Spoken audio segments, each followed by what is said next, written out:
الحمد لله نحمده ونستعينه ونستغفره ونؤمن به ونتوكل عليه ونعوذ بالله من شرور أنفسنا ومن سيئات أعمالنا من يهدي الله فلا مضل له ومن يضلل فلا هادي له ونشهد أن لا إله إلا الله وحده لا شريك له ونشهد أن محمدا عبده ورسوله أما بعد أعوذ بالله من الشيطان الرجيم بسم الله الرحمن الرحيم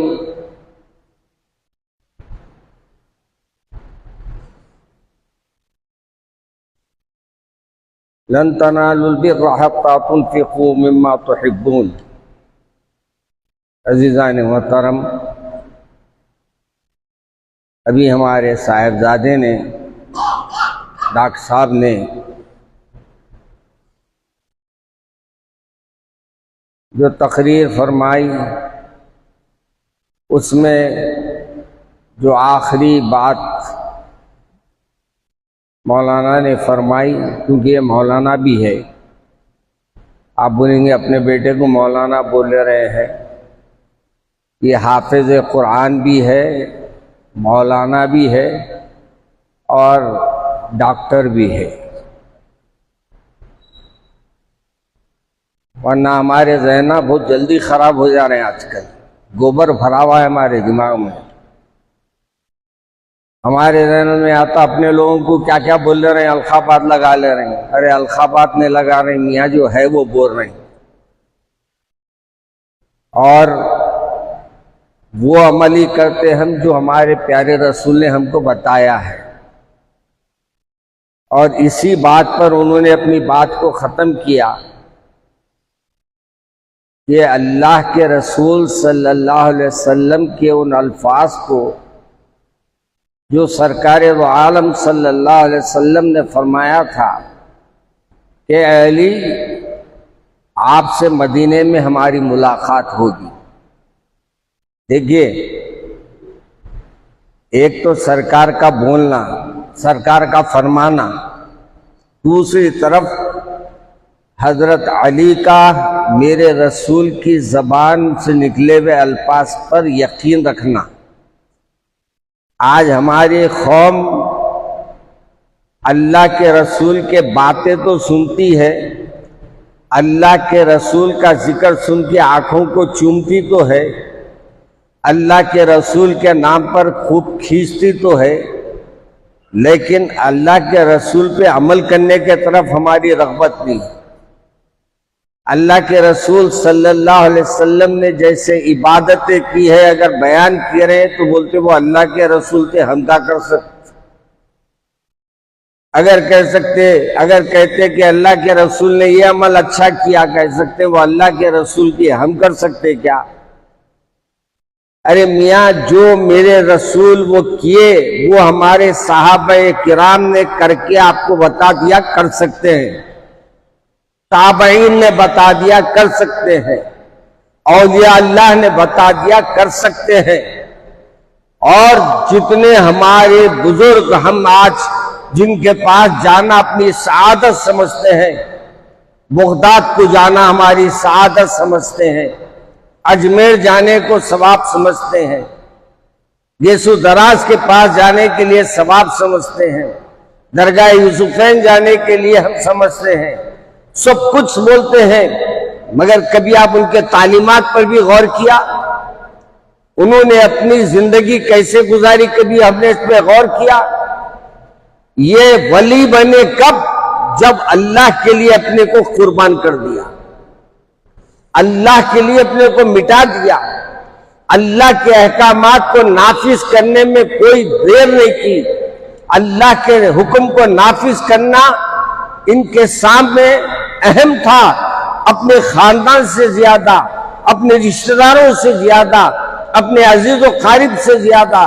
چنانچہ جب دین کا کام کا آغاز ہوا اور اللہ تبارک و تعالیٰ نے دعوت کا کام کو شروع کیا، تو سب سے پہلے حضور اکرم صلی اللہ علیہ وسلم کو یہ فرمایا کہ میرے آقا آپ کو ہم نے پیغمبر بنایا ہے، ہمارے باتوں کو لوگوں تک پہنچانے کا ذریعہ بنایا ہے، لہٰذا پہلے آپ اپنے خاندان کو جمع کریے، اپنے عزیز و قریب کو جمع کیجئے، اس لیے جمع کیجئے کہ آپ ان کو یہ بتا دے کہ اللہ کا یہ حکم آیا ہے، اللہ نے یہ چیزوں کو جائز قرار دیا، یہ چیزوں کو ناجائز قرار دیا، یہ عمل کرنے کے ہیں، یہ عمل نہیں کرنے کے ہیں، یہ بتانے کے لیے اس داعی کو، اس میرے آقا کو آپ نے اپنے داماد، جو بعد میں آپ کے داماد بنے، حضرت علی رضی اللہ تعالیٰ عنہ کو اپنے خاندان میں بھیجا تاکہ ان کو جمع کرے، جمع کر کے ان کو حق کی بات بتائے۔ میرے عزیز دوستو، آج ہم لوگ چھوٹی چھوٹی باتوں پر تو بڑے بڑے باتیں کر دیتے ہیں۔ کیا ہم کبھی غور کیے کہ حضرت علی کو چاہنے کے دعوے دار ہم ہے ضرور؟ کیا ہم اہل بیت کو نہیں چاہتے؟ بعض لوگ بم پٹارا کرتے اہل بیت کو نہیں چاہتے، انہوں ہے تو ہم ہیں بھی، ہاں گھر والے بھی ہمارے آنکھوں پہ ہے، در والے بھی ہمارے آنکھوں پہ ہے۔ اور یہ بھی بات یاد رکھو، بعض لوگ جو حضرت علی کے نام پر اپنے آپ کو شائن کرنا چاہتے ہیں، یہ شائن کیوں کرنا چاہتے ہیں؟ ان کو علی سے محبت ہے تو علی کے کام کیجئے، حضرت علی رضی اللہ تعالیٰ عنہ کی گلی گلی جائیے، دین کا کام پھیلائیے۔ آپ تبوک میں آپ کو دیکھیے، تبوک میں آپ نے کس انداز سے لوگوں کو چنے چپائے۔ میرے سرکار دو عالم صلی اللہ علیہ وسلم نے فاتح خیبر بنایا، آپ کو خیبر کا جھنڈا آپ کو دیا۔ آج ہم لوگ صرف ناموں کی محبت کرنے والے بن گئے۔ ناموں سے محبت نہ کرو، عمل سے محبت کرو، ورنہ میرے سرکار اپنی سائیداری کو یہ نہیں فرماتے کہ عائشہ میری فاطمہ میری بیٹی ہے، میں تم کو جنت میں لے کے چلے جاؤں گا۔ میرے رسول نے یہ نہیں فرمایا، بلکہ فرمایا میری بیٹی عمل کرو، عمل سے ہی تم جنت میں جا سکو۔ آج ہمارے پاس عمل کی بات نہیں کر رہے، اپنے بچوں کو تیار کر لے رہی، لا کے بٹھا دے رہی، اور یہ بول رہی کہ بھائی یہ پہنچے ہوئے بزرگ بن گئے۔ ارے کون پہنچے ہوئے؟ یہاں آج تک کوئی پہنچے ہوئے نہیں ہے، سب پہنچے ہوئے 56 لوگ۔ آج مجھے افسوس ہوتا ہے، نام ایک کا لیتے ہیں اور کام وہ عمل کرتے ہیں جو حضرت علی کو ناپسند ہے۔ کیا حضرت علی رضی اللہ تعالیٰ عنہ نے لوگوں کو تکلیف دینا ہے کا احساس تھا آپ کو؟ آپ دور دور تک کسی کو تکلیف پہنچانے کا تصور نہیں کر سکتے۔ حضرت علی رضی اللہ تعالیٰ عنہ کی خوبی یہ تھی کہ آپ اپنا اظہار بھی کسی کو نہیں کرتے، اپنی تکلیف کا اظہار بھی نہیں فرماتے۔ اسی لیے تو سرکار دو عالم صلی اللہ علیہ وسلم کے خادموں میں تھے، خدمت گزاروں میں تھے۔ آج بھی جائیے، ایک تھم پہ لکھا ہوا ہے، ریاض الجنہ میں حضرت علی کے نام سے ہے۔ کبھی گئے تو یہ بھی دیکھا کرو تھموں پہ کیا کیا لکھا ہوا ہے۔ ریاض الجنہ کے جو تھم ہے نا، اس میں ابو لبابہ کا ایک تھم ہے، بی بی عائشہ صدیقہ کا ایک تھم ہے، حضرت علی کا ایک تھم ہے۔ یہ تھم کہہ کے ہے، یہ نشانی ہے ان لوگوں کی جو وہاں اپنے کو کھڑا کیا تھا۔ حضرت علی رضی اللہ تعالیٰ عنہ سرکار کے سے ملنے آنے والوں کے لیے آپ وہاں کھڑے رہتے اور رات دن آپ وہاں پہرا دیتے میرے سرکار کی حفاظت کے لیے۔ یہ محبت تھی، میرے سرکار کا ایک ایک فرمان لے کر لوگوں تک پہنچانے کے لیے چلے جاتے تھے۔ آج ہم لوگوں صرف کیا ہے، نام علی ہے اور علی رضی اللہ تعالیٰ عنہ کے ناپسندیدہ عمل آج ہم کھلے عام کر رہے ہیں۔ لوگوں کو تکلیف دینا، لوگوں کو کسی نہ کسی انداز سے لوگوں کو پریشان کرنا، یہ کوئی طریقہ تھا حضرت علی رضی اللہ تعالیٰ عنہ کا؟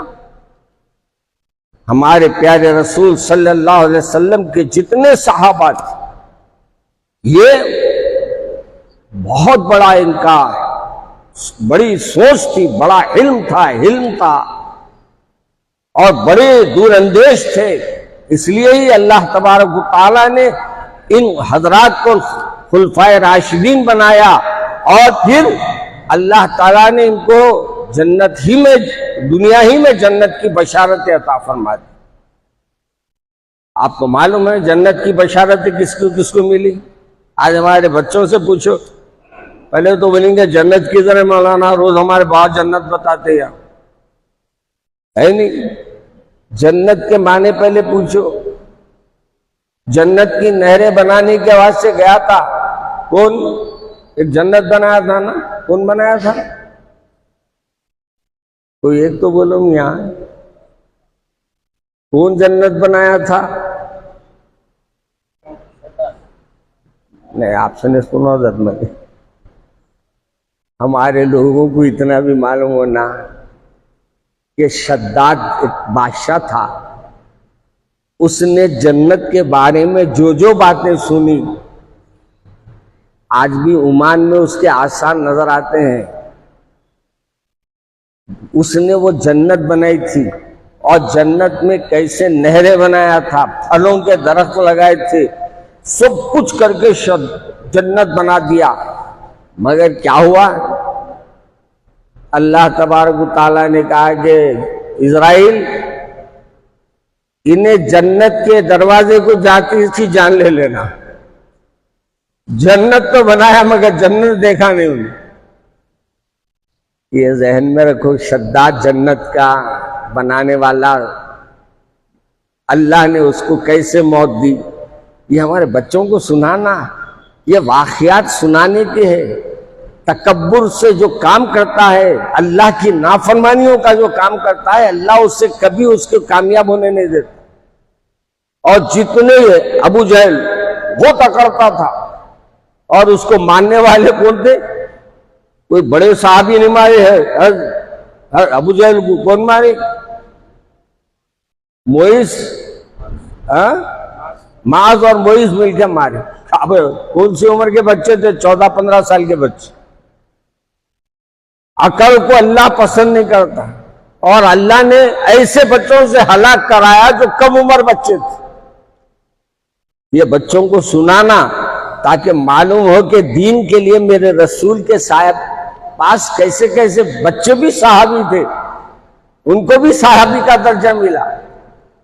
جو صحابی کس کو بولتے معلوم؟ آپ پہلے صحابی کے معنی سمجھ لو. کس کو بولتے صحابی؟ جو میرے رسول کی صحبت میں رہا وہ صحابی.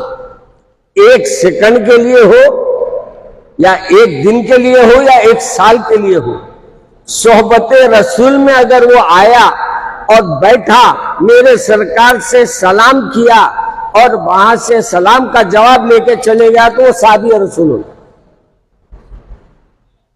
اس کے بعد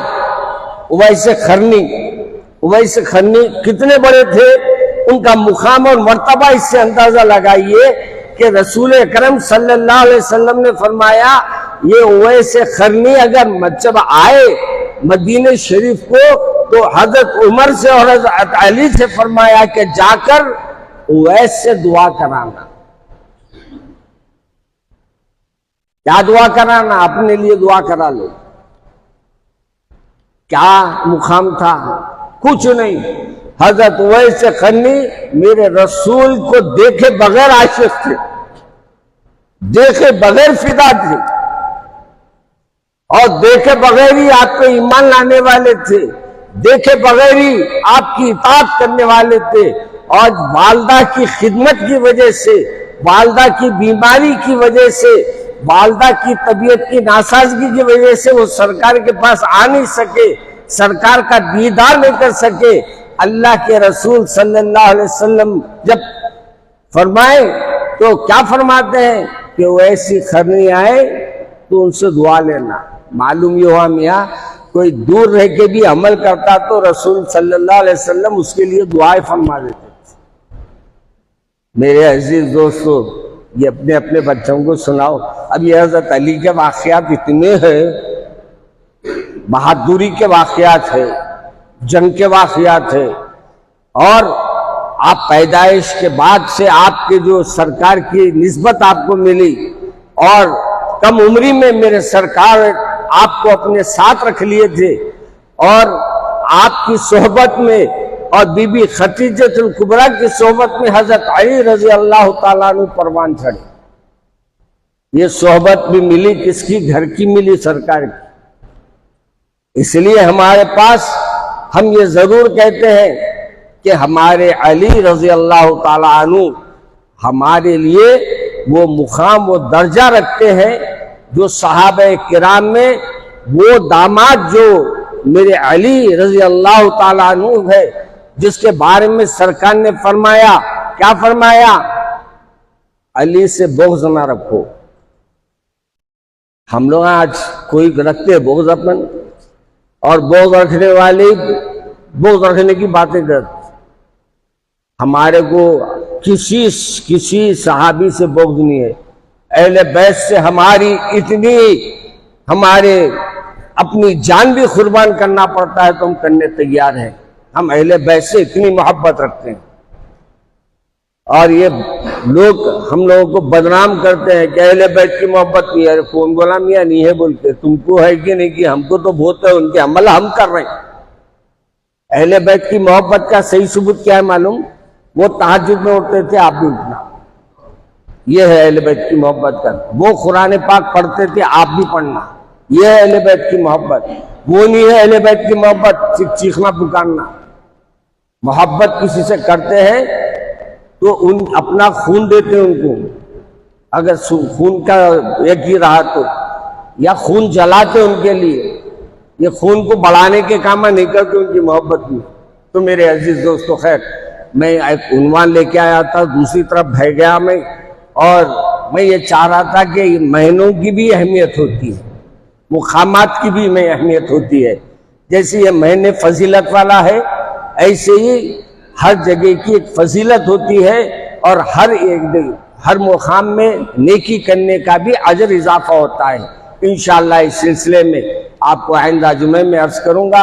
اللہ مجھے اور آپ کو عمل کرنے کی توفیق عطا فرمائے. یہاں ریحانہ بیگم کی صحت کے لیے دعا کی درخواست کی گئی ہے. اللہ تبارک و تعالی جتنے بیمار ہیں ان سب کو شفائے کاملہ و عاجلہ عطا فرمائے. ہمارے ایک سیاست کے سب ایڈیٹر ہے،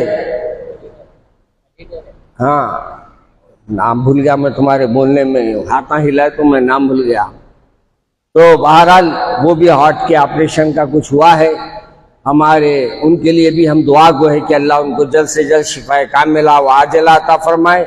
تمام مرحومین کی اللہ مغفرت فرمائے، اور تمام جو ہمارے حضرات پریشان حال ہیں اللہ ان کی پریشانی دور فرمائے. یا معروف میڈیکل کا جو ہے ڈائبٹیز کا سنٹر ہم بڑھنے والا ہے، اور یہ انشاءاللہ اس میں آپ کے ڈائبٹیز کو چیک کیا جائے گا. مٹھے کم کھاؤ، بیکار چیزاں کم کھاؤ، ڈائبٹیز کو نہ کو بڑھاؤ، یہی بولیں گے ڈاکٹر صاحب بھی. ایک صاحب ہمارے، یہ ڈاکٹر صاحب کا نہیں بول رہا میں، اعظم صاحب تھے، اس سے 4 گنا پڑا چٹھی دیے، کیا بول کے؟ یہ مت کھاؤ، یہ مت کھاؤ، یہ مت کھاؤ، یہ مت کھاؤ، یہ مت کھاؤ، یہ مت کھاؤ. تو ہمارے والد ماجد فرمائے مولانا حضرت اتنی بڑی چٹھی لکھنے کے بجائے کیا نہیں کھانا اتنی چٹھی پہ لکھ کے دے دے تو بس تھا. وہ کیا کھانا اتنی چٹھی پہ آ جاتا تھا. نکو کھاؤ بول کے اتنی لمبی لسٹ بتا دیا. اب کیا کھانا؟ ہوا کھاؤ، زیادہ لوگوں کے غم کھاؤ. اور کیا کھاتے؟ لوگوں کے گوشت تو کھا رہی چپڑنا، جہاں بیٹھے دوسرے کی غیبت، انہیں ایسا انہیں ایسا. ارے تو کیسا ہے دیکھ لیا، ارے واہ واہ انہیں میں ٹھہر کے نہیں، دوسرے کی فکر. اللہ مجھے اور آپ کو ہدایت عطا فرمائے. سبحان ربک رب العزت عما یصفون والسلام علی المرسلین والحمد للہ رب العالمین. یہ کہاں ہے؟ یہ اس میں کچھ بھی نہیں ہے. سنڈے کے دن ہے، معروف میڈیکل سینٹر پرانی حویلی میں ہے، تو وہاں چلے جائیے، انشاءاللہ آپ کے لیے اس سے فائدہ ہوگا. السلام علیکم.